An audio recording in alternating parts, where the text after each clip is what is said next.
Welcome back, Portugal Junkies. Hello and good morning. I mean, we're a little bit late this week. Yeah, excuse the tardiness. It's Mark's fault.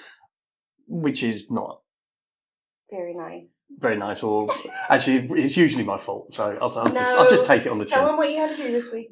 I had to go back to the UK, back to England to see my brother and my mum and help out a bit. My brother was taken ill quite mysteriously overnight, about 12, 13 days ago. Still in hospital, but he's getting better. He looks better. He's getting a little bit of colour back. So all positive things. We're very thankful for that. Absolutely. But this one had to scoot off, the whopping 2.5-hour flight to the UK, which still blows my mind. Yeah. It was one of the benefits of moving here for your side of the family, because we spent so much time in Charlotte being so close to my family. Yeah. And now we're over here, and on a 2-hour flight you can be home. That's it. I mean, it was pretty cool. It was a 20-odd hour trip. And in true travel, person fashion, yesterday he was flying out of Gatwick, and he had to take a train from around home-ish into London. He had 40 minutes. Oh yes. So what did you do? What didn't I do? In 40 minutes, I arrived at London Bridge and left from London Bridge. But in those 40-odd minutes, I went to Tower Bridge, Tower of London, not inside, because the queue was horrendous. Just walked past HMS Belfast, went to the Anchor. Anchor pub. I had a pint of beer. Was it a London Pride? No, it wasn't. They've stopped serving London Pride. They were doing Timmy Taylor. So I had a Timmy Taylor's. In a Toby jug. I've got a photo and a video. You're so English right now. But I sat at the table that we sat at. Oh, really? In the same I'm just learning this now. Went there, then went to Borough Market, then went to the Indian. Did you eat anything at Borough Market? No, it was too busy. Oh, yeah. Didn't really have the time to hang around there. Still a place to go in London, though. Oh, I love Borough Market, definitely. But book some time. It is getting busier, for sure. And then went to Silka, the Indian restaurant that we went to. Yeah. Just around the corner in Market. All of this in 45 minutes? Yeah, and then back to London Bridge. Barrow Boy and Banker. Yeah. Yeah, that was closed. They were doing some refurb. No. Oh, refurb. I thought you meant no, Piper. Piper, no. No, that was another pub, wasn't it? Yeah. But so no, I didn't get a pint in there. So I just headed straight. You did all this in 45 minutes? 45 minutes. It's pretty impressive. Yeah, but I know my way around. Yeah, you do. You were just like going for a little flyby of all your favorite places on the South Bank. Just a quick stroll down South Bank. Didn't get as far as the Globe or anything like that because not enough time. But it does remind me of. Well, the fact that it's 2.5 hours away, we should probably just nip over there. Don't tell anybody we're going. We should do that. Well, don't tell anybody. You just maybe I'll mention it to Mum, but whatever. So yeah, hence we're late. So only by a day though. By a day, and I'm sure you've had lots of other more important things to do. No, we're the most important thing. Oh, shite, yes. Dang it.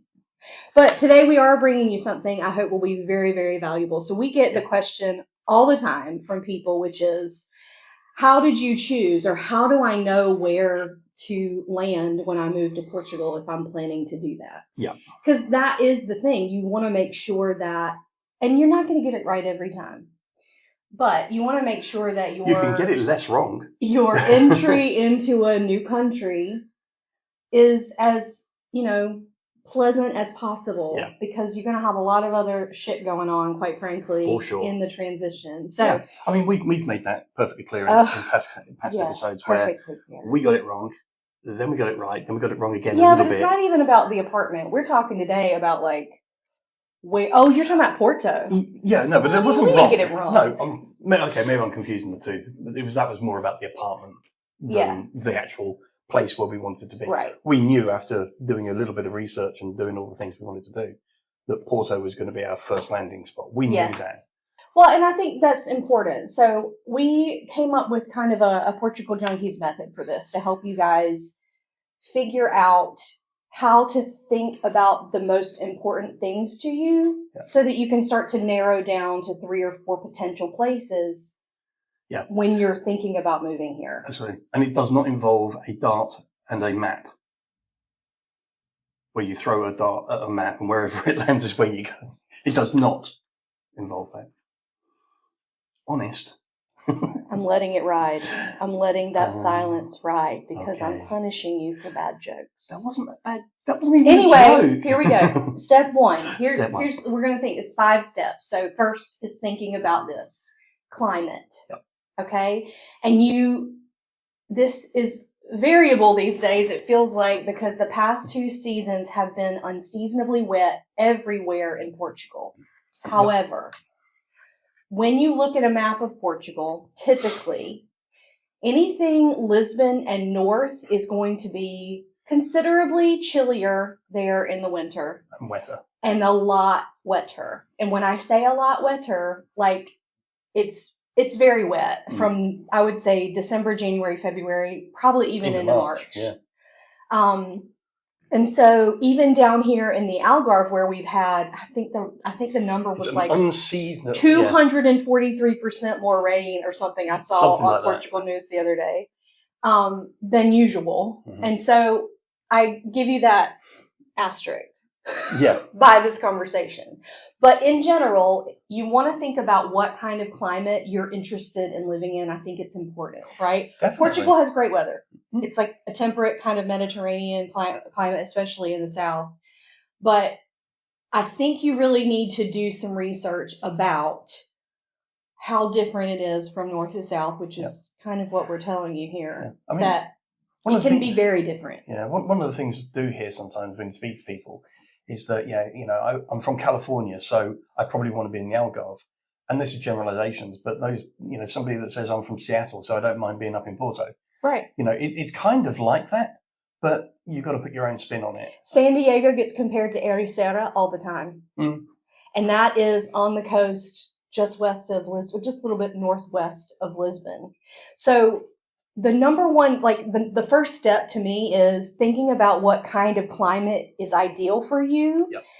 You've also got, like, if you want to be up in the mountains, you've got that option here in Portugal too. There literally within the past 2 months, there was snow up in... up in the National Park, Serra de Australia? Yes. Sorry, I butchered that, but that area. Yeah, you'll get snow up there. Right. So that's the first thing I would look at. Mm-hmm.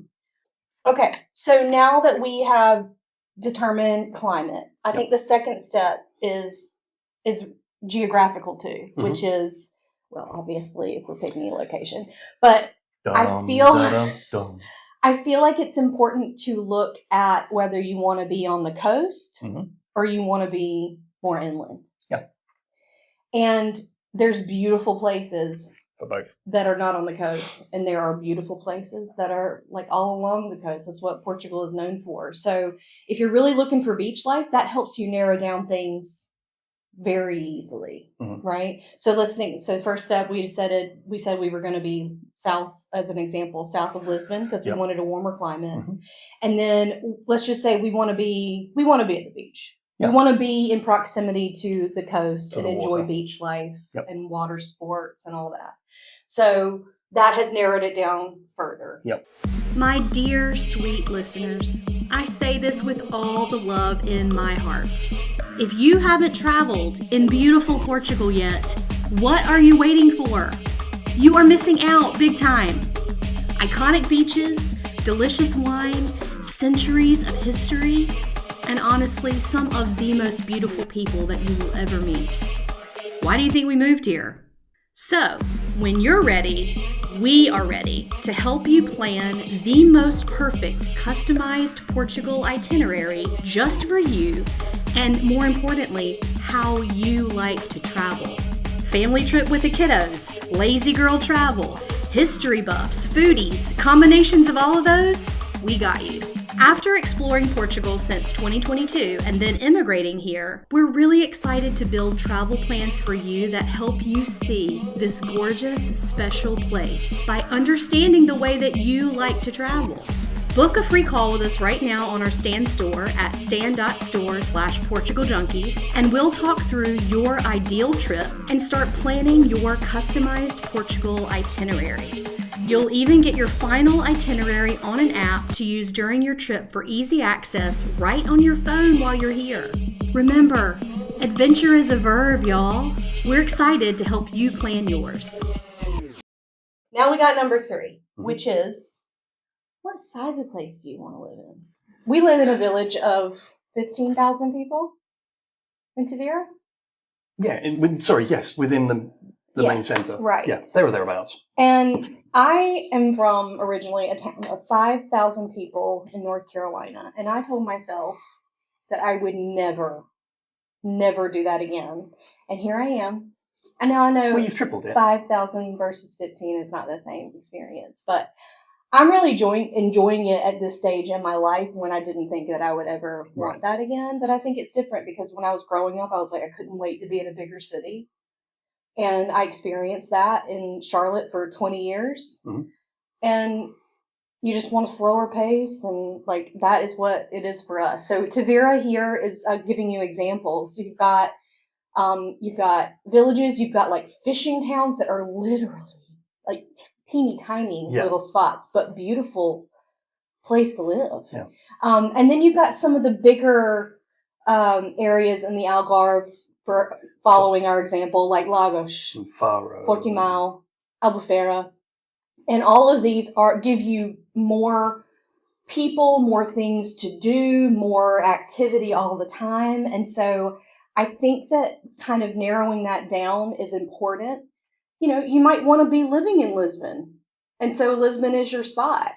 And so it's just one of those things where you kind of it's one of those factors that helps you, I think, narrow down to a shorter list of potential places to move to that will fit with you. Absolutely. And, you know, you've also got to consider if you're choosing somewhere by the coast, so is everybody else for their holiday. So it will get a lot busier through the summer months. Yeah.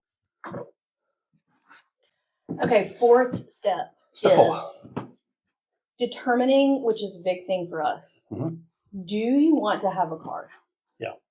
Because I think that your choice here really determines a lot of places of whether or not they're going to be the right fit for people. Well, not even just whether it's the right fit. It's a case of if you don't have a car and you want to be inland more so, that's going to be a little bit more problematic because you're going to be relying on buses.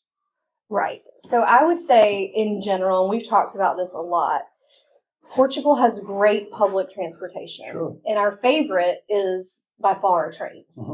Mm-hmm. They run all over the country, but I would say that, and in the Algarve, they run pretty consistently from the Algarve up north and then all along the coast from east to west. Apart from this week where they're on strike. Apart from this week when they're on strike. Just to let you know, it's not perfect. Yeah, it's due to go until the 14th. Unless it finishes sooner, but... Sidebar. Whoopsie. See, I haven't used a train this week, so I didn't even know. Did you actually leave the house at all? Yes. Okay. Whatever. Anyway, so I think your choice of whether or not to have a car or your intention or not to have a car can really factor into where a place is most appropriate for you or not. Massively. So, again, with our example, we would not be considering to live anywhere, even getting down to this fourth step, and we've determined the Algarve for us, for instance, and we like Tavira and Lagos, both of which were contenders for us, and we went and visited because they both had a train station in town. In town, yeah, walkable. Walkable to the train station or Uberable to the train station. Depends how late we're running. Right, and so that's a big thing. Yep. There are still buses that run from here and all over all the time. For instance, you can hop a bus from Tavira to Sevilla for what? I don't know, not very much money and 90 minutes. Like, it's insane. But when you think about, like, if I've gotten down to step 4 and I really want to live, like, near the coast, but not so near it's not, maybe not in Tavira or maybe not in Lagos, but maybe inland a little bit, you're going to have to consider where you pick up that public transportation. If you don't have a car. If you decided that you want a car, then none of this matters. Absolutely. and it gives you more options. But it was something that we really had to consider. Yeah. And I will say this, just backtrack a little bit. If you are in some of the bigger cities, Lisbon, Porto specifically, but not just on their own, if you do have a car and you're looking at a house in the city centre, make sure that it's got somewhere to park it. Yeah. And okay, you're going to have street parking all over the place, but all over Yeah. the place is going to get taken up pretty quickly.